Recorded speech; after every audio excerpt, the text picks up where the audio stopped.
The Woman in White by Wilkie Collins. Track 13. The Second Epoch. 3.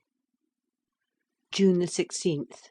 I have a few lines more to add to this day's entry before I go to bed tonight.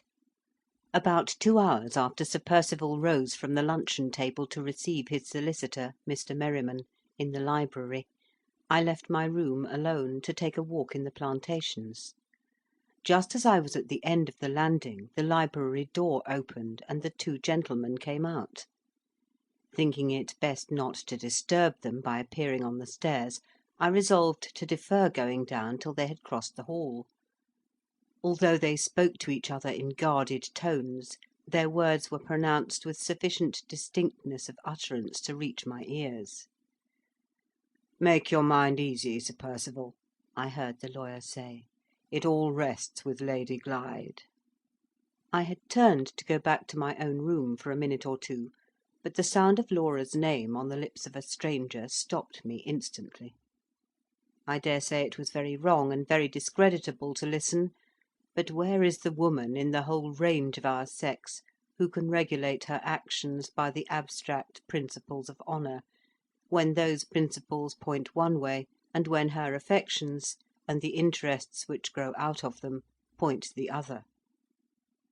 I listened, and under similar circumstances I would listen again; yes, with my ear at the keyhole, if I could not possibly manage it in any other way.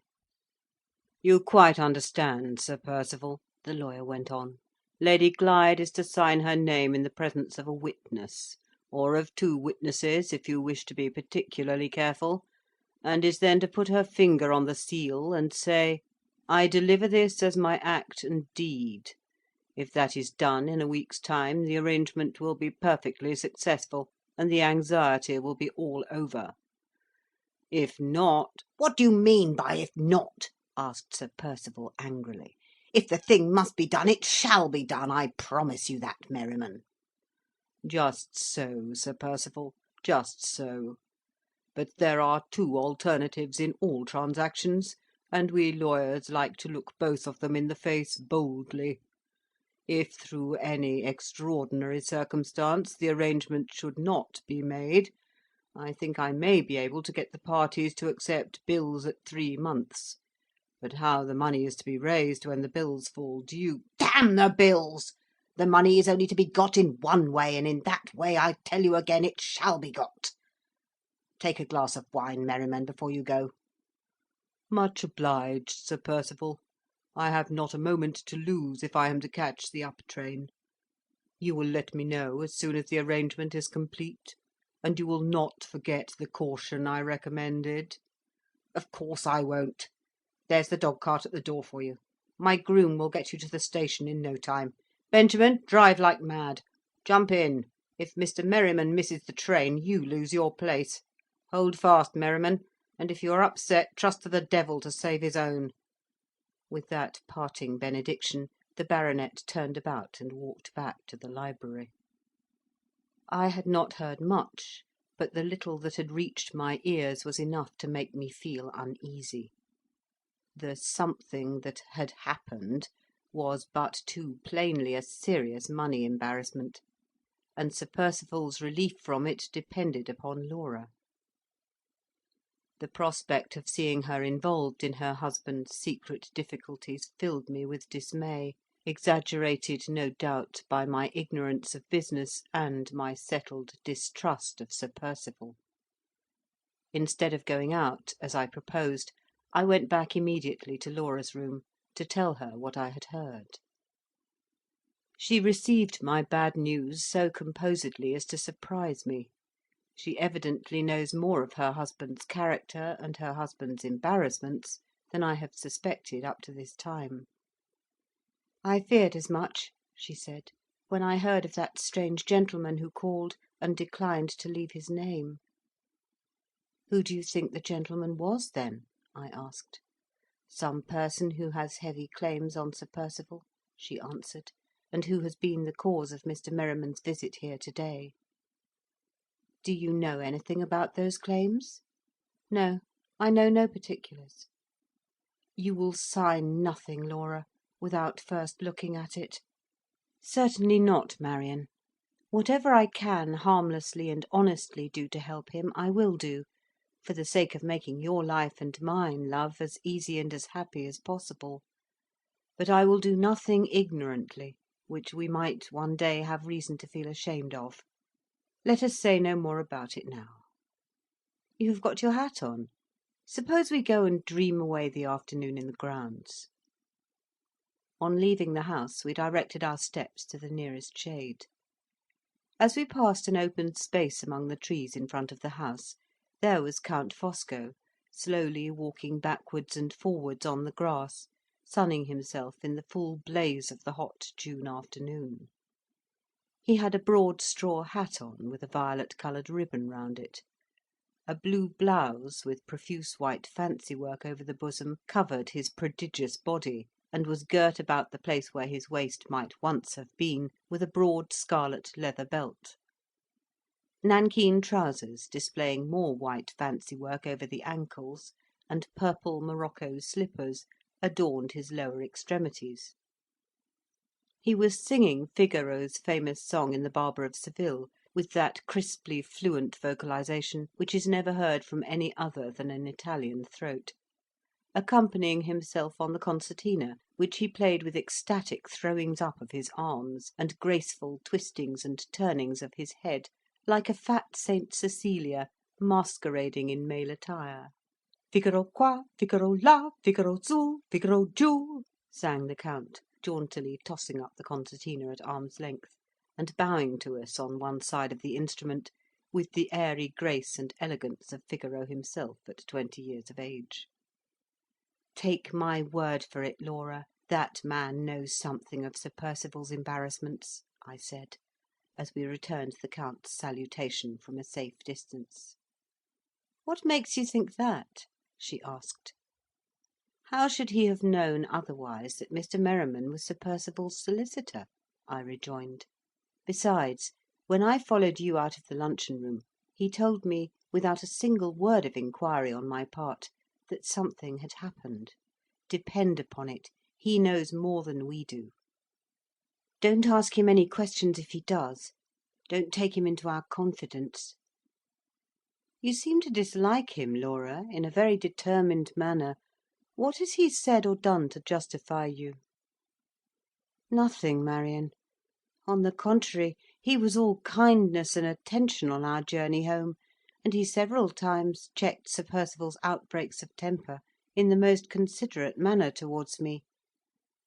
Perhaps I dislike him because he has so much more power over my husband than I have. Perhaps it hurts my pride to be under any obligations to his interference. All I know is that I do dislike him." The rest of the day and evening passed quietly enough. The Count and I played at chess. For the first 2 games he politely allowed me to conquer him, and then, when he saw that I had found him out, begged my pardon, and at the 3rd game checkmated me in 10 minutes. Sir Percival never once referred all through the evening to the lawyer's visit. But either that event or something else had produced a singular alteration for the better in him. He was as polite and agreeable to all of us as he used to be in the days of his probation at Limmeridge, and he was so amazingly attentive and kind to his wife that even icy Madame Fosco was roused into looking at him with a grave surprise. What does this mean? I think I can guess. I am afraid Laura can guess, and I am sure Count Fosco knows. I caught Sir Percival looking at him for approval more than once in the course of the evening. June 17th. A day of events. I most fervently hope I may not have to add a day of disasters as well. Sir Percival was as silent at breakfast as he had been the evening before on the subject of the mysterious arrangement, as the lawyer called it, which is hanging over our heads. An hour afterwards, however, he suddenly entered the morning-room, where his wife and I were waiting, with our hats on, for Madame Fosco to join us, and inquired for the Count. "We expect to see him here directly," I said. "Fact is," Sir Percival went on, walking nervously about the room, I want Fosco and his wife in the library for a mere business formality, and I want you there, Laura, for a minute too." He stopped, and appeared to notice for the first time that we were in our walking costume. "Have you just come in?" he asked, "or were you just going out?" "We were all thinking of going to the lake this morning," said Laura; "but if you have any other arrangement to propose—" "No, no," he answered hastily. "My arrangement can wait. After lunch will do as well for it as after breakfast. All going to the lake, eh? A good idea. Let's have an idle morning. I'll be one of the party." There was no mistaking his manner, even if it had been possible to mistake the uncharacteristic readiness which his words expressed to submit his own plans and projects to the convenience of others. He was evidently relieved at finding any excuse for delaying the business formality in the library to which his own words had referred. My heart sank within me as I drew the inevitable inference. The Count and his wife joined us at that moment. The lady had her husband's embroidered tobacco pouch and her store of paper in her hand for the manufacture of the eternal cigarettes. The gentleman, dressed as usual in his blouse and straw hat, carried the gay little pagoda cage with his darling white mice in it, and smiled on them and on us with a bland amiability which it was impossible to resist. "With your kind permission," said the Count, "I will take my small family here, my poor little harmless pretty mousies, out for an airing along with us. There are dogs about the house, and shall I leave my forlorn white children at the mercies of the dogs? Ah, never!" He chirruped paternally at his small white children through the bars of the pagoda, and we all left the house for the lake. In the plantation, Sir Percival strayed away from us. It seems to be part of his restless disposition always to separate himself from his companions on these occasions, and always to occupy himself, when he is alone, in cutting new walking sticks for his own use. The mere act of cutting and lopping at hazard appears to please him. He has filled the house with walking sticks of his own making, not one of which he ever takes up for a second time. When they have been once used, his interest in them is all exhausted, and he thinks of nothing but going on and making more. At the old boat house he joined us again. I will put down the conversation that ensued when we were all settled in our places, exactly as it passed. It is an important conversation, so far as I am concerned, for it has seriously disposed me to distrust the influence which Count Fosco has exercised over my thoughts and feelings, and to resist it for the future as resolutely as I can. The boat house was large enough to hold us all, but Sir Percival remained outside trimming the last new stick with his pocket axe. We three women found plenty of room on the large seat. Laura took her work, and Madame Fosco began her cigarettes. I, as usual, had nothing to do. My hands always were, and always will be, as awkward as a man's. The Count good-humouredly took a stool many sizes too small for him, and balanced himself on it with his back against the side of the shed, which creaked and groaned under his weight. He put the pagoda cage on his lap, and let out the mice to crawl over him as usual. They are pretty innocent-looking little creatures, but the sight of them creeping about a man's body is for some reason not pleasant to me. It excites a strange responsive creeping in my own nerves, and suggests hideous ideas of men dying in prison, with the crawling creatures of the dungeon preying on them, undisturbed. The morning was windy and cloudy, and the rapid alternations of shadow and sunlight over the waste of the lake made the view look doubly wild, weird, and gloomy. "Some people call that picturesque," said Sir Percival, pointing over the wide prospect with his half-finished walking-stick. "I call it a blot on a gentleman's property. In my great-grandfather's time the lake flowed to this place. Look at it now. It is not 4 feet deep anywhere, and it is all puddles and pools. I wish I could afford to drain it and plant it all over. My bailiff, a superstitious idiot, says he is quite sure the lake has a curse on it, like the Dead Sea. What do you think, Fosco? Looks just the place for a murder, doesn't it?" "My good Percival," remonstrated the Count, "what is your solid English sense thinking of? The water is too shallow to hide the body, and there is sand everywhere to print off the murderer's footsteps. It is, upon the whole, the very worst place for a murder that I ever set my eyes on." "Humbug!" said Sir Percival, cutting away fiercely at his stick. "You know what I mean. The dreary scenery, the lonely situation. If you choose to understand me, you can. If you don't choose, I'm not going to trouble myself to explain my meaning." "And why not?" asked the Count, "when your meaning can be explained by anybody in 2 words? If a fool was going to commit a murder, your lake is the first place he would choose for it. If a wise man was going to commit a murder, your lake is the last place he would choose for it. Is that your meaning? If it is, there is your explanation for you ready made. Take it, Percival, with your good Fosco's blessing." Laura looked at the Count, with her dislike for him appearing a little too plainly in her face. He was so busy with his mice that he did not notice her. "I am sorry to hear the lake view connected with anything so horrible as the idea of murder," she said. "And if Count Fosco must divide murderers into classes, I think he has been very unfortunate in his choice of expressions. To describe them as fools only seems like treating them with an indulgence to which they have no claim, and to describe them as wise men sounds to me like a downright contradiction in terms. I have always heard that truly wise men are truly good men, and have a horror of crime." "My dear lady," said the Count, "those are admirable sentiments, and I have seen them stated at the tops of copybooks."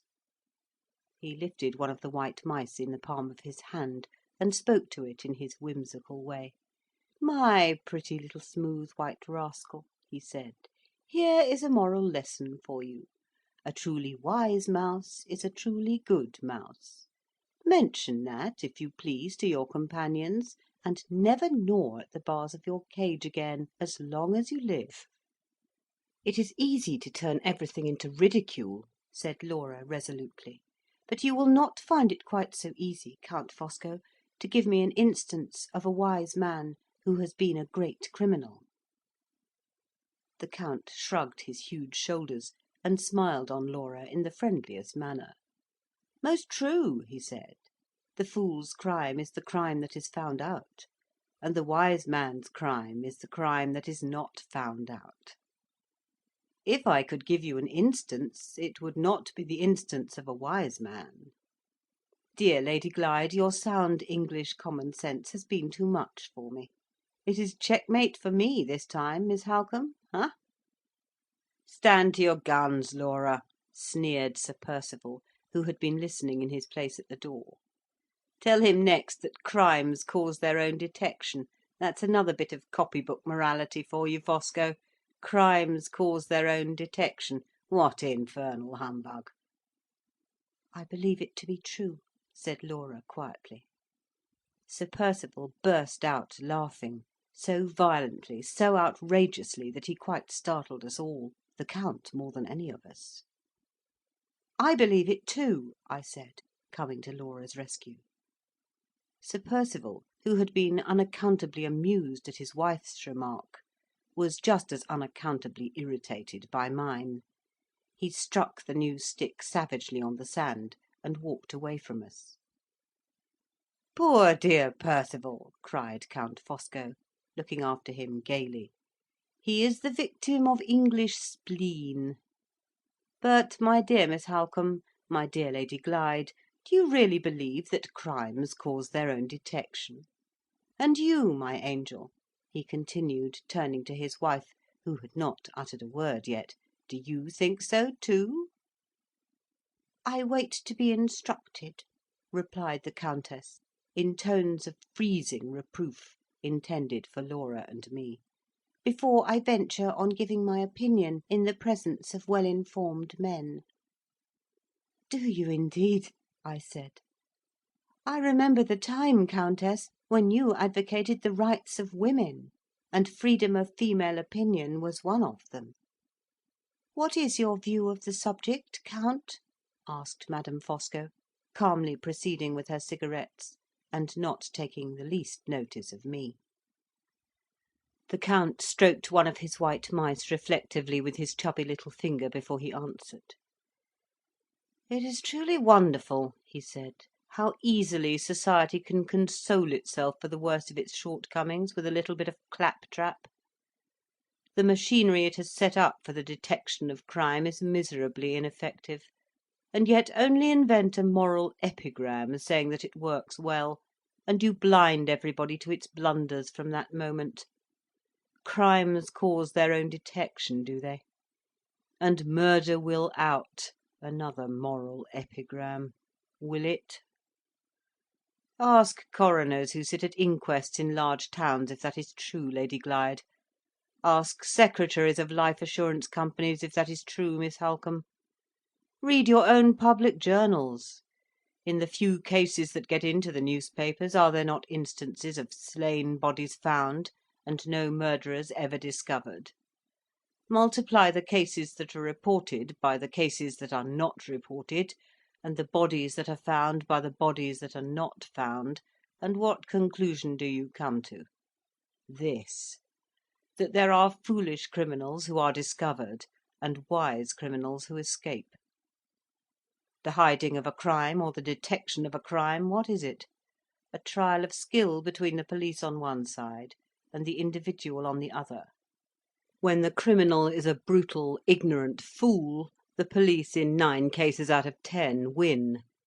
When the criminal is a resolute, educated, highly intelligent man, the police in 9 cases out of 10 lose.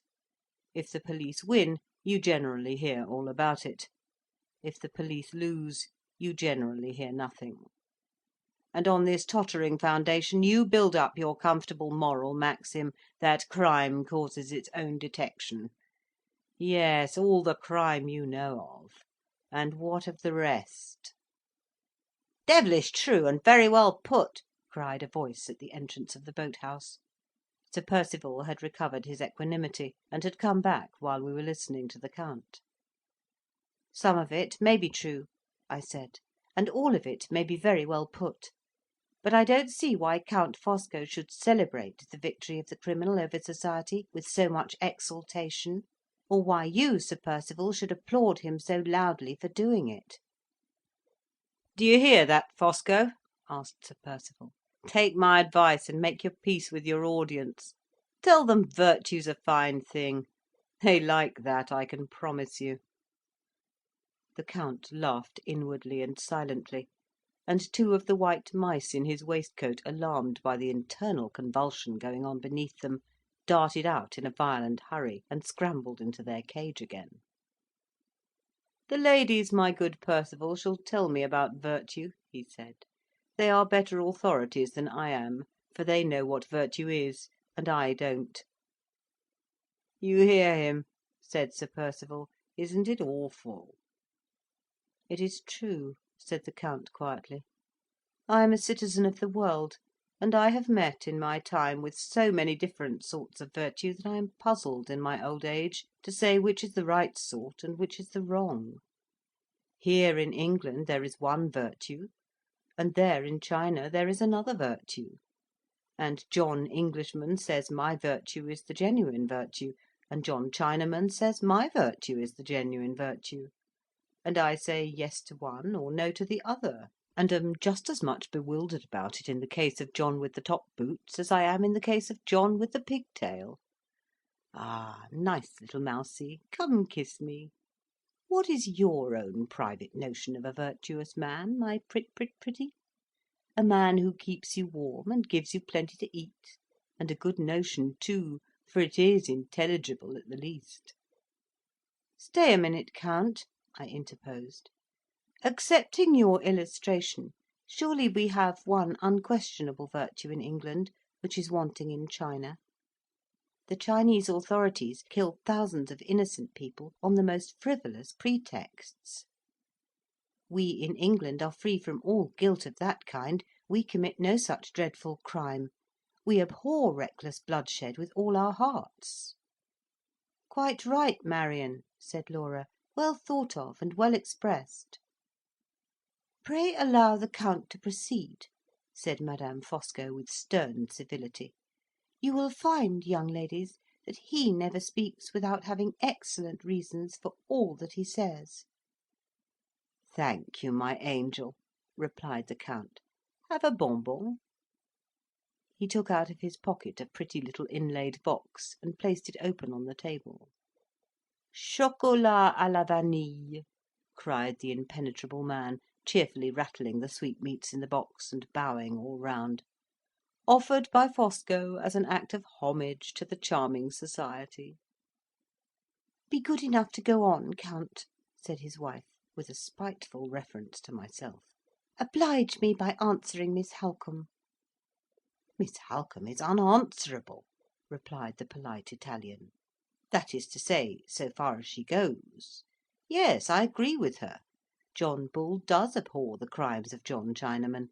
He is the quickest old gentleman at finding out faults that are his neighbours', and the slowest old gentleman at finding out the faults that are his own, who exists on the face of creation. Is he so very much better in this way than the people whom he condemns in their way? English society, Miss Halcombe, is as often the accomplice as it is the enemy of crime. Yes, yes. Crime is in this country what crime is in other countries, a good friend to a man and to those about him as often as it is an enemy. A great rascal provides for his wife and family. The worse he is, the more he makes them the objects for your sympathy. He often provides also for himself. A profligate spendthrift who is always borrowing money will get more from his friends than the rigidly honest man who only borrows of them once, under pressure of the direst want. In the one case the friends will not be at all surprised, and they will give. In the other case they will be very much surprised, and they will hesitate. Is the prison that Mr. Scoundrel lives in at the end of his career a more uncomfortable place than the workhouse that Mr. Honesty lives in at the end of his career? When John Howard Philanthropist wants to relieve misery, he goes to find it in prisons, where crime is wretched, not in huts and hovels where virtue is wretched too. Who is the English poet who has won the most universal sympathy, who makes the easiest of all subjects for pathetic writing and pathetic painting? That nice young person who began life with a forgery and ended it by a suicide, your dear, romantic, interesting Chatterton. Which gets on best, do you think, of two poor starving dressmakers?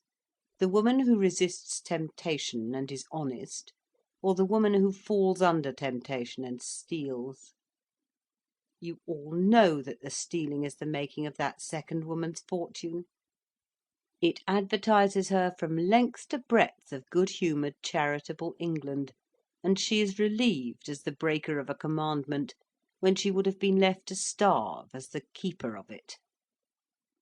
Come here, my jolly little mouse.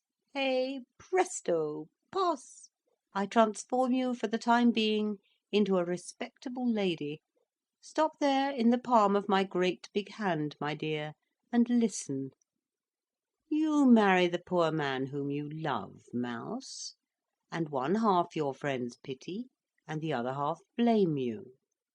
And now, on the contrary, you sell yourself for gold to a man you don't care for, and all your friends rejoice over you, and a minister of public worship sanctions the base horror of the vilest of all human bargains, and smiles and smirks afterwards at your table, if you are polite enough to ask him to breakfast. Hey, presto, pass! Be a mouse again, and squeak. If you continue to be a lady much longer, I shall have you telling me that society abhors crime, and then, mouse, I shall doubt if your own eyes and ears are really of any use to you. Ah, I am a bad man, Lady Glyde, am I not? I say what other people only think. And when all the rest of the world is in a conspiracy to accept the mask for the true face, mine is the rash hand that tears off the plump pasteboard and shows the bare bones beneath. I will get up on my big elephant's legs before I do myself any more harm in your amiable estimations. I will get up and take a little airy walk of my own. Dear ladies, as your excellent Sheridan said, I go, and I leave my character behind me. He got up, put the cage on the table, and paused for a moment to count the mice in it. 1, 2, 3, 4. Ha! he cried with a look of horror. Where in the name of heaven is the fifth? The youngest, the whitest, the most amiable of all, my Benjamin of mice! Neither Laura nor I were in any favourable disposition to be amused. The Count's glib cynicism had revealed a new aspect of his nature, from which we both recoiled. But it was impossible to resist the comical distress of so very large a man at the loss of so very small a mouse. We laughed in spite of ourselves; and when Madame Fosco rose to set the example of leaving the boat house empty, so that her husband might search it to its remotest corners, we rose also to follow her out. Before we had taken 3 steps, the Count's quick eye discovered the lost mouse under the seat that we had been occupying. He pulled aside the bench, took the little animal up in his hand, and then suddenly stopped on his knees, looking intently at a particular place on the ground just beneath him. When he rose to his feet again, his hand shook so that he could hardly put the mouse back in the cage, and his face was of a faint livid yellow hue all over. "Percival," he said in a whisper, "Percival, come here." Sir Percival had paid no attention to any of us for the last 10 minutes. He had been entirely absorbed in writing figures on the sand, and then rubbing them out again with the point of his stick. "What's the matter now?" he asked, lounging carelessly into the boat house. "Do you see nothing there?" said the Count, catching him nervously by the collar with one hand, and pointing with the other to the place near which he had found the mouse. "I see plenty of dry sand," answered Sir Percival, "and a spot of dirt in the middle of it." "Not dirt," whispered the Count, fastening the other hand suddenly on Sir Percival's collar, and shaking it in his agitation. "Blood." Laura was near enough to hear the last word, softly as he whispered it. She turned to me with a look of terror. "Nonsense, my dear," I said. "There is no need to be alarmed. It is only the blood of a poor little stray dog." Everybody was astonished, and everybody's eyes were fixed on me inquiringly. "How do you know that?" asked Sir Percival, speaking first. "I found the dog here dying, on the day when you all returned from abroad," I replied. "The poor creature had strayed into the plantation, and had been shot by your keeper." "Whose dog was it?" inquired Sir Percival. "Not one of mine." "Did you try to save the poor thing?" asked Laura earnestly. "Surely you tried to save it, Marion?" "Yes," I said. "The housekeeper and I both did our best; but the dog was mortally wounded, and he died under our hands." "Whose dog was it?" persisted Sir Percival, repeating his question a little irritably. "One of mine?" "No, not one of yours." "Whose, then? Did the housekeeper know?"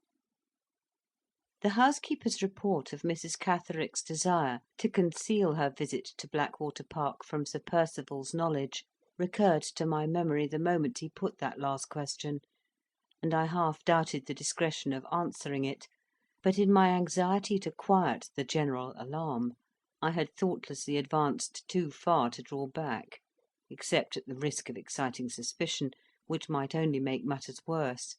There was nothing for it but to answer at once, without reference to results.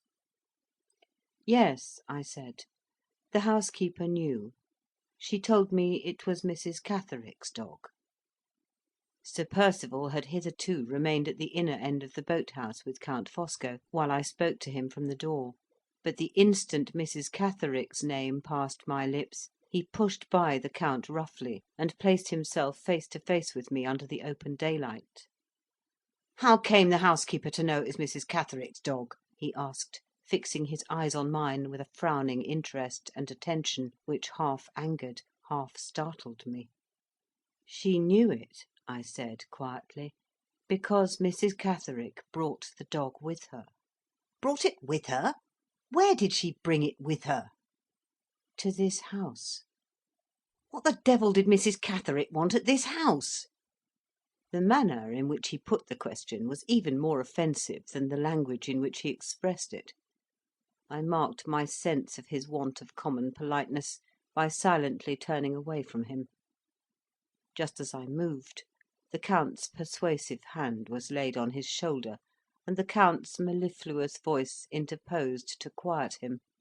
"My dear Percival, gently, gently." Sir Percival looked round in his angriest manner. The Count only smiled, and repeated the soothing application, "Gently, my good friend, gently." Sir Percival hesitated, followed me a few steps, and, to my great surprise, offered me an apology. "I beg your pardon, Miss Halcombe," he said. "I've been out of order lately, and I'm afraid I'm a little irritable. But I should like to know what Mrs. Cathericke could possibly want here. When did she come? Was the housekeeper the only person who saw her?"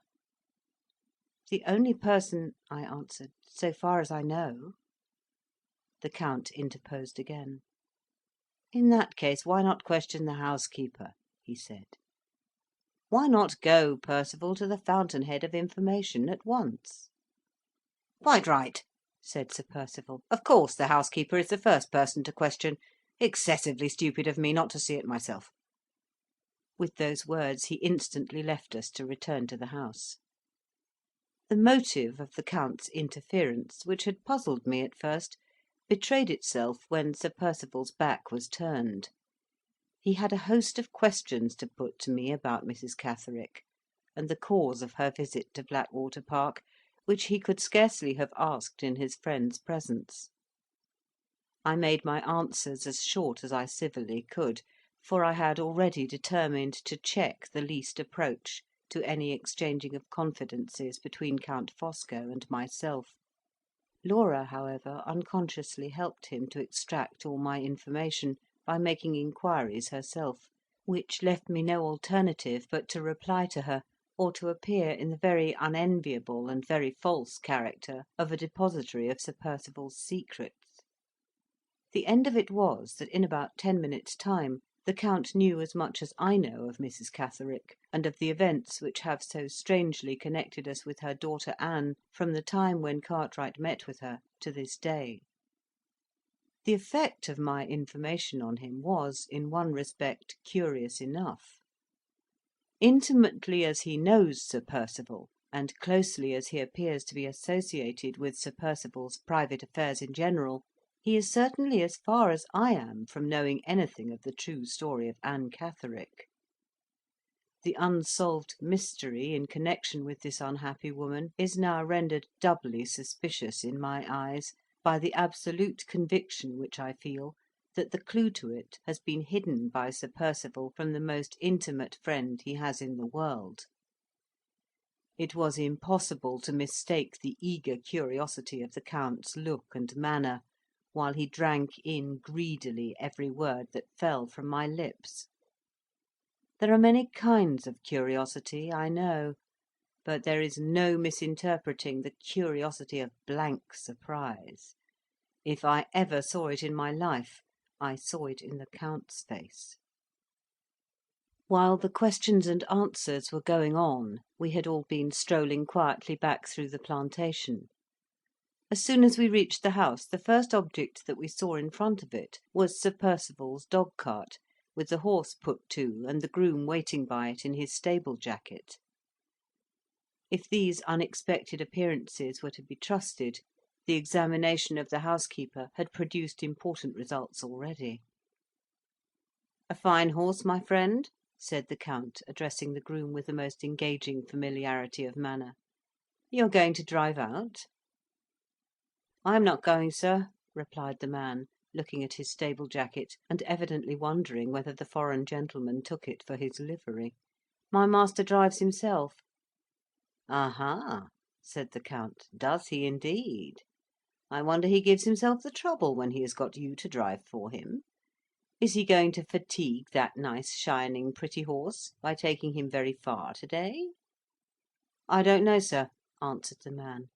"The horse is a mare, if you please, sir. She's the highest courage thing we've got in the stables. Her name's Brown Molly, sir, and she'll go till she drops. Sir Percival usually takes Isaac of York for the short distances." "And your shining, courageous Brown Molly for the long?" "Logical inference, Miss Halcombe," continued the Count, wheeling round briskly, and addressing me. "Sir Percival is going a long distance to-day." I made no reply. I had my own inferences to draw from what I knew through the housekeeper, and from what I saw before me, and I did not choose to share them with Count Fosco. When Sir Percival was in Cumberland, I thought to myself, he walked away a long distance on Anne's account to question the family at Todd's Corner.